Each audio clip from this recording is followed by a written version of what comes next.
Go ahead. Thank you, Karine. Some of these encampments, they have matching tents. We're being told that there are professional outside agitators involved. We don't know if they're being paid to sow chaos by domestic folks or foreign entities. Does President Biden want his administration to find out who is funding some of these protests? What I can say, I cannot speak to the organizations that are being reported that's on the ground. That is not something for me to speak to.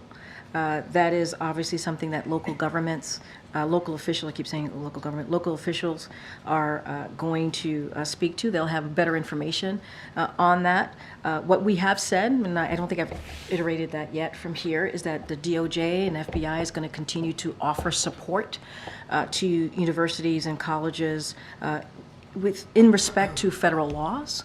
So that is something that the DOJ and FBI is doing. As far as local organizations and what is all being reported on the ground, that is something that that local law enforcement certainly is looking into. And I understand that President Biden historically has spoken very forcefully about anti-Semitism. But this week he's not. He's MIA. Is he that worried about losing the youth vote with these protesters? I'm going to be mindful. You're talking about youth vote. You're talking about 2024. No. Young people. I have to say what I have to say, and just give me a second. So I'm not going to speak about somebody's doorbell. Is that a doorbell? Alarm. An alarm. Okay. All right. And I'll speak more broadly. I can't speak to youth and support and voters. That's not something I can do from here. The president has taken a lot of policy actions here that he knows that young people care about. And a lot of those actions are popular with those young folks, whether it's giving a little bit of breathing room with student debt relief. We made an announcement today, matter of fact, and we are going to continue to do that because we think it's important as families or as an American and you coming out of college and you want to build a family, buy a home, you have the opportunity to do that and not be crushed by student debt. The president understands how important it is to deal with that issue. Climate change.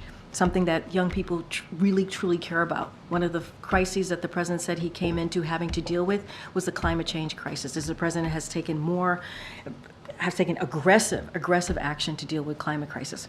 Look, I can't speak to youth voters or their support. What we're going to do is continue to take actions that we believe helps all Americans and all communities. You mentioned what he said in 2017 after Charlottesville. He said about Trump's response then, Charlottesville for me was a moment where I thought silence would be complicity. Yeah. So how do you explain his silence this week? The president has not been silent on this issue when it comes to hate speech, anti-Semitism. He launched the first ever anti-Semitism strategy to counter anti-Semitism, something that no other president did. No other president did. A school building at an Ivy League campus got taken over. And we call that out, and we said that is not peacefully protesting. Taking over a building at a university or college is not peacefully protesting. And we've been very clear. Taking more than 100 new actions to deal with anti-Semitism in this administration, no one has ever done that before. Not any other administration has ever done that before. We're going to continue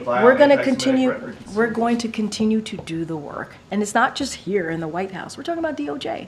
We're talking about Homeland Security, right? We're talking about Department of Education, talking and working with campuses and colleges to deal with this issue. We have seen an uptick in anti-Semitism in the last, certainly several months, in the past year. And we have to call that out, and it is not okay. It is not okay. Go ahead.